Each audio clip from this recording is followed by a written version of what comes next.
नमस्कार मैत्रिणींनो, मी माधुरीच cooking and लाईफस्टाईलमध्ये तुमच्या सगळ्यांचं खूप खूप स्वागत करते। तर मैत्रिणींनो, आता आपला चातुर्मास चालू झालेला आहे आजपासून। तर चातुर्मासात पाळायचे काही नियम आहेत ते आज आपण बघणार आहोत।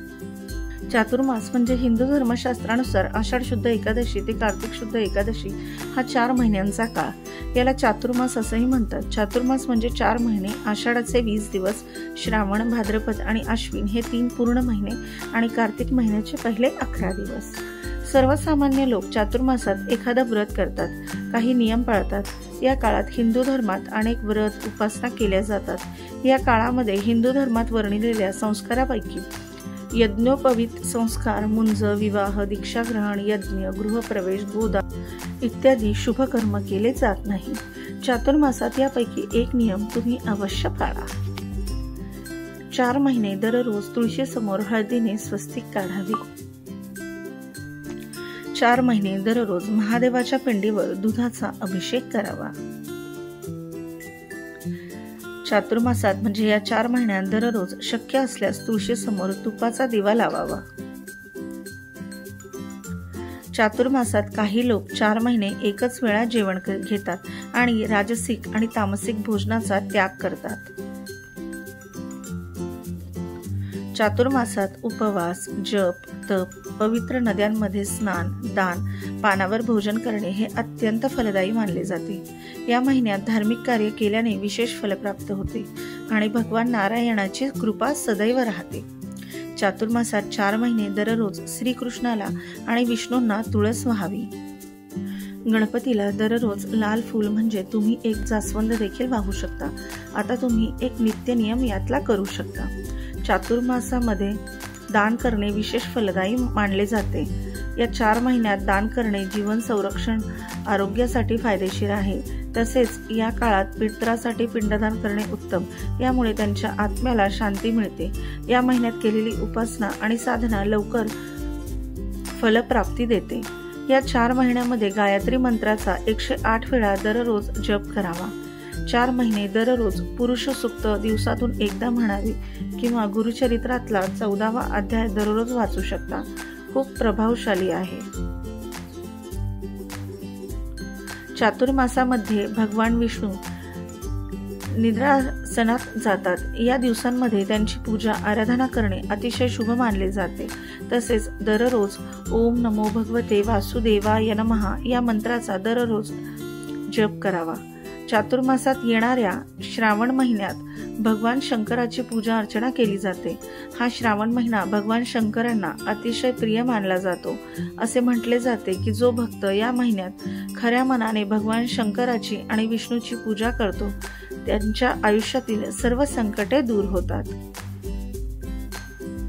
चातुर्मासात तपश्चर्या आणि भक्ती अवस्थेत राहून दररोज सत्यनारायणाची कथा, जप आणि श्रवण करणे अत्यंत शुभ मानले जाते। चातुर्मासात सूर्योदयापूर्वी उठून भगवान विष्णू आणि देवी लक्ष्मीची पूजा करावी। तसेच दररोज विष्णू सहस्त्रनाम आणि कनकधारा स्तोत्राचं पठण करावं। 4 महिने दररोज भगवद्गीतेचा एखादा अध्याय वाचावा। याशिवाय तुम्ही स्वामी चरित्रातील क्रमशः 3 अध्याय किंवा 7 अध्याय आवर्जून वाचावे। 4 महिने रोज जवळच्या परिसरात असलेल्या मंदिरात दररोज 11 प्रदक्षिणा घालाव्यात। 4 महिने दररोज महादेवाच्या मंदिरात जाऊन पिंडीवर 11, 21 किंवा 108 बेलपत्र वाहावे। तसेच महादेवाच्या पिंडीवर पांढरे फूल अर्पण करावे। 4 महिने रोज आपल्या देवघरात तुपाचा दिवा अवश्य लावावा। 4 महिने दररोज घरातील देवांना नैवेद्य दाखवा व तसेच गाईला सुद्धा घास द्यावा। 4 महिने दररोज विद्यार्थ्यांनी गणपती अथर्व शीर्ष पठण करावे। चातुर्मासातील प्रत्येक शुक्रवारी श्री सूक्ताचे 11 वेळा पठण करावे। चातुर्मासातील या 4 महिन्यात बेलाच्या झाडाखाली संध्याकाळी अवश्य दिवा लावावा व बेलपत्राचं झाड महादेवाचं रूप आहे, म्हणूनच अवश्य पूजा देखील करावी। अशा प्रकारे उपासना केल्यावर फळ प्राप्त होते। चातुर्मासामध्ये प्रत्येक मंगळवारी आणि शुक्रवारी एका सवाष्ण स्त्रीची नित्य नियमाने ओटी भरावी। चातुर्मासात सुंदरकांड, गीता आणि रामायणाचा पठण करणं माणसाच्या जीवनासाठी खूप फलदायी ठरतं. चातुर्मासात एक वेळेसच जेवण करणे उत्तम मानले जाते.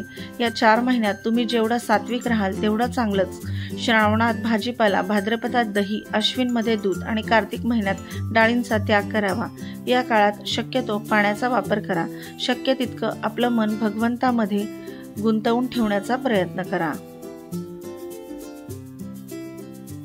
अशा प्रकारे चातुर्मासातील या नियमांचं पालन केल्यास आपले आरोग्य सुधारेल, संपत्ती मिळेल, मानसिक पीडा नाहीशी होईल, सर्व इच्छा पूर्ण होतात, सर्व प्रकारच्या पापांचा नाश होईल आणि सर्व प्रकारच्या मानसिक विकारांचा नाश होऊन मानसिक दुर्गता प्राप्त होते आणि पूर्वजांचे आशीर्वाद प्राप्त होतात. भगवान विष्णू आणि शिव यांची कृपा प्राप्त होते. आनंद आणि समृद्धीत वाढ होते, घरात बरकत येते. आता विश्वास, त्या समर्पण आणि संयम ही भावना विकसित होते. तुम्हालाही ही महत्त्वपूर्ण माहिती कशी वाटली ते कमेंट करून सांगा. अशाच नवनवीन टिप्स जाणून घेण्यासाठी चॅनलला लाईक करा, शेअर करा आणि सबस्क्राईब करा. भेटूया अशाच एका नवीन व्हिडिओमध्ये. तोपर्यंत तुम्हा सगळ्यांना खूप खूप खूप धन्यवाद.